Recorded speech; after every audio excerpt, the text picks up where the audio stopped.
Flight అంటే గుర్తుకొచ్చింది. ఒక సినిమాకి 10 lakhs రూపీస్ ఈయనకి ఇచ్చారు రెమ్యునరేషన్. ఆ డబ్బులు తీసుకెళ్లి ఒక ప్రాపర్టీ కొందామని శంషాబాద్ వెళ్ళి 100 acres 100 acres ఏనా? 100 acres. ఏ ఇయర్ లో ఇది? 97 ఐ థింక్.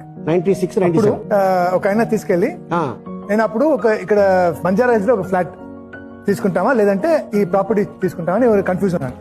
అక్కడ వెళ్ళాను అలీబాయ్. అక్కడ వెళ్తే చూడండి సార్, అక్కడ ఉంది కదా సార్.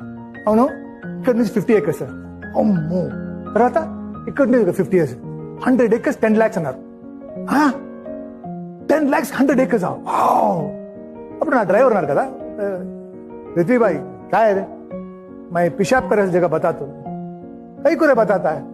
చూస్తే देखो ఆ వాటర్ కింద వెళ్ళలేదు, ఫుల్ రాయలంట. పూరా పత్తర్ భాయ్. 10 lakhs నువ్వు కొంటావు, కానీ ఇది ఫెన్సింగ్ చేయాలంటే 20 lakhs పడుతుంది.